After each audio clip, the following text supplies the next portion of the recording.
4 PM news network में दोस्तों आपका स्वागत है। मैं हूं आपके साथ राशिद ज़हीर। प्रधानमंत्री जी का एक पॉडकास्ट इतना मशहूर हो गया, लोगों ने मीम बनाने शुरू कर दिए और प्रधानमंत्री जी ने 3 घंटे से ज़्यादा विदेश की धरती पर जो पॉडकास्ट दिया है उसके अंदर उन्होंने बहुत सारी बातें कही। लेकिन बात यह है कि इसके बारे में मीम्स बनाते रहिए, सारे काम करते रहिए। प्रधानमंत्री जी 30 मिनट किसी भारत के ऐसे पत्रकार को नहीं दे सकते जो भारत की बुनियादों के एतबार से आपसे सवाल करे। एक पत्रकार लिखते हैं कि वो जो बंदा है, जो क्या कहते हैं, जिसने पॉडकास्ट किया है, उसका नाम भी बताता हूँ आपको। उसने दरअसल AI आर्टिफिशियल इंटेलिजेंस, अभी मैंने बात की है थोड़ी देर पहले, आर्टिफिशियल इंटेलिजेंस के मद्देनज़र उसने जानकारी भारत की ली और सवाल करने शुरू कर दिए। पता नहीं मोदी जी ने कितने वक्त से अमेरिकी पॉडकास्ट लेक्स फ्रीडमैन के YouTube चैनल पर पॉडकास्ट के लिए तैयारी की होगी। 3 घंटे 17 मिनट से इस पॉडकास्ट में जाने कितनी ऊर्जा और संसाधन लगाए होंगे, लेकिन ट्विटर का सारा ट्रेंडिंग स्पेस डोनाल्ड ट्रंप के एलन मस्क का AI का सर्च टूल गिरोक कर रखा गया है। मतलब गिरोक जो आया है AI का, वो एलन मस्क का, वो ट्रेंड कर रहा है, मोदी जी का पॉडकास्ट नहीं कर रहा है। लेकिन बात यह है दोस्तों, आपके बारे में ये कहा जा रहा है कि साहब आपके पास जूते नहीं थे, फिर आपने कहा जूते मिल गए थे, फिर वो चौक इकट्ठी करके उसको लिक्विड बना करके उसको बना दिया करते थे। अरे क्या समझाना चाहते हैं, क्या समझाना चाहते हैं आप? मतलब अब इसमें लोगों ने बताना शुरू कर दिया है। अमेरिका आप चले जाते हैं, कभी ट्रेन में भीख मांग लेते हैं, कभी चाय बेच लेते हैं। इतनी बातों का विरोधाभास है। एक आदमी ने कहा था, मैं मोदी जी के बारे में नहीं कह रहा हूँ, कि झूठे आदमी की मेमोरी बहुत शार्प होनी चाहिए। उसको ये नहीं मालूम होता कि मेरा कौन सा झूठ पिछले किसी झूठ को काट रहा होता है। दोस्तों बात ये नहीं है कि पॉडकास्ट दे दिया है, बात यह है कि भारत की अर्थव्यवस्था पर, भारत की भौगोलिक क्षेत्रीय और तमाम स्थिति पर कोई सवाल करने वाला भारतीय पत्रकार आपको नहीं मिला। आप वहाँ पहुँच गए और अपना मजाक बनवा रहे हैं। अब दुनिया भर कहते जा रहे हैं कि साहब आप क्या कर रहे हैं। कभी जूतों का जिक्र चल रहा है, कभी किसी का जिक्र चल रहा है।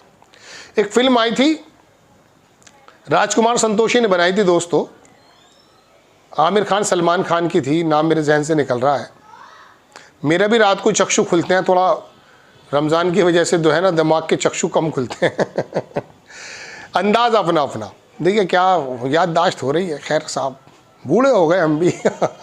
तो उसके अंदर एक परेश रावल था, एक तो बदमाश था वो तेजा, और एक दूसरा भाई था उसका।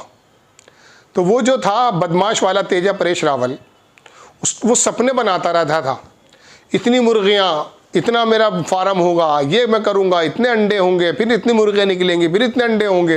वो इस तरह के वो बनाता रहता। यकीन मानिएगा, मैं कहना नहीं चाहता अपने प्रधानमंत्री के बारे में, लेकिन जो लोग जिस तरह के मीम्स बना रहे हैं मैं उसको भी बहुत ज़्यादा पसंद नहीं करता।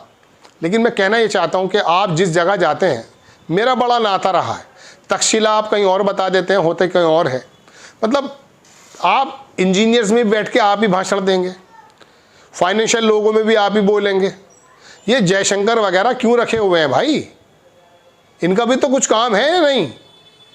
कोई बाहर से जहाज़ आ जाएगा तो उसका भी श्रेय आप लेंगे। मतलब ये क्या है?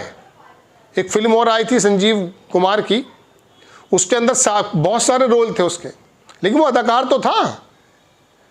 अब अदाकार होने का नाम ये हो सकता है कि वो जो भी राजस्थान के चीफ मिनिस्टर ने आपसे कह दिया कि शानदार एक्टर, तो एक्टर की जो बात है वो स्क्रिप्ट पे काम करता है, नेचुरल एक्टर तो अलग होते हैं।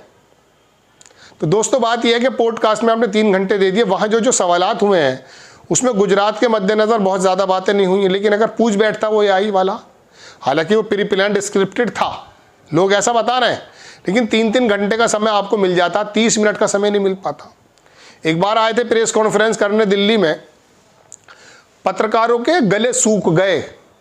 कोई नहा रहा था तो आधा साबुन लगा हुआ ही पहुंच गया, और वहां के मोदी जी का इंटरव्यू, मोदी जी का इंटरव्यू। ये सारे बागड़ बिल्ले जब वहां पहुंचे तो वहाँ अमित शाह मौजूद थे। अमित शाह नो डाउट स्थिति को फेस करते हैं, बाद मरतबा पत्रकारों को धमका भी देते हैं, वो भी आपको बताऊंगा। जो भी सवाल करते थे मोदी जी यूँ कर देते थे, ये यूँ, मतलब अमित शाह से पूछिए। सवाल आपसे किया जा रहा है, अमित शाह उसका जवाब देते थे। उत्तर प्रदेश में मेरठ में नौचंदी का एक मेला लगता है, तो वहाँ पिछले दिनों बहुत से लोग उस मेले में आए होंगे, तो वहाँ पर बताशे बड़े जो बड़े होते हैं ना पानी के होते हैं, वो एक तो बताशा होता है, एक बड़ा होता है वो शायद मैदा वगैरह का, किसी का मूंग की दाल का बनता है, उसके अंदर बड़ा जायकेदार पानी होता है, मतलब नमक वाला, उसमें डुबो करके खाते हैं। तो वहाँ जनाबे वाला बहुत सारे होटल लगते थे, झंडा होटल, नज़ीर होटल, रंग महल होटल, बहुत सारे होटल लगते थे। तो उस ज़माने में वहाँ पर एक दिलीप कुमार की तस्वीर थी, क्योंकि पुराने लोग दिलीप कुमार, धर्मेंद्र और पहलवानों को बहुत पसंद करते थे, तो वहाँ तमाम तस्वीरें लगी हुई थी।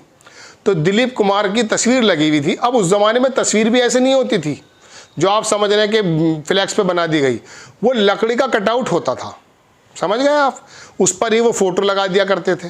तो उसको ऊपर से हाथ जोड़ रखा था, तो वो शानदार बड़े के नाम पर जो रसगुल्ले जो थे, मैं बता रहा हूँ आपको बताशे, उस तरफ दिलीप कुमार यूँ कर रहा था, वो हाथ हिला दिया होगा, पीछे स्प्रिंग लगा दी होगी, टेक्नोलॉजी तो इतनी ज़बरदस्त थी नहीं, तो वो जो उंगली यूँ कर रहा था दिलीप कुमार, अब भी कभी लगता होगा वो। तो मोदी जी जब वो प्रेस कॉन्फ्रेंस करने आए तो इस तरह से कर रहे थे। तो भाई मैं आपसे बात कर रहा हूँ, मोदी जी को भाई नहीं कह रहा हूँ, हालांकि उन्हें नरेंद्र भाई कह सकते हैं। तो कहने का मतलब ये 3 घंटे 17 मिनट आपको वहाँ मिल गए, 17 मिनट दे देते आप यहाँ पर रवीश कुमार को, जी हमें तो खैर कहाँ मिलते, हमें तो शेव वेव भी बनानी पड़ती, बहुत सारे काम करने पड़ते।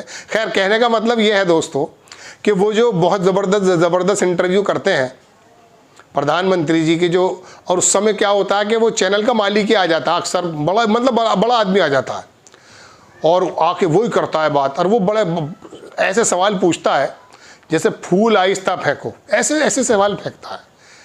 देखा नहीं था आपने, वो अक्षय कुमार पत्रकार बन के गया था, आम कैसे खाते हैं, चूस के खाते हैं। अरे भैया अक्षय कुमार तूने तो अच्छी फिल्में भी की थी, लेकिन वो क्या करता, उसको स्क्रिप्ट दिया गया था और वो गाना लिखता था, वाश परसून करके था वो। आपके अंदर एक फ़कीरी है, उसे उर्दू चोरी की वो इस्तेमाल करता है, ऐसा आरोप लगते हैं। फ़कीरी ढूंढ रहा था और मोदी जी ऐसे शर्मा रहे थे। अरे भाई मैं कहने का मतलब ये है कि जब आप इस तरह की बातें करेंगे, अब ये जो बाहर का बंदा है इसको भी मजबूरी है, इसको भी चलाना अपना पॉडकास्ट, इसको भी स्क्रिप्टेड दे दिया गया, लेकिन 3 इस पे जो आके मीम्स बने हैं ना जूतों के ऊपर लेके, एक आदमी ने तो कैसी तस्वीर लगाई कि ट्रक के नीचे कोलगेट वगैरह नहीं होती, उसको लगा दिया, उसको चूस कर निकालने वाला। मतलब वो ये बताना चाह रहा कि अर्थव्यवस्था के हाल ये कर दिए, चूस के निकाल दिया है। अब हालात दिखाई भी दे रहे हैं, 100 करोड़ लोग 8,000 रुपये से नीचे कमाते हैं, जो खरीदारी के लिए कुछ नहीं है। अमेरिका और चीन को अगर ये पता चल जाए कि हम तो बहुत बड़ा मार्केट समझ रहे थे और ये तो ठन गोपाल है, तो क्या करेंगे वो कहेंगे भाई तू हमें माफ़ कर, तू हमें माफ़ कर, ये तो कहेंगे। दोस्तों बात ये है, स्थिति ये है पॉडकास्ट की और इन खबरों की।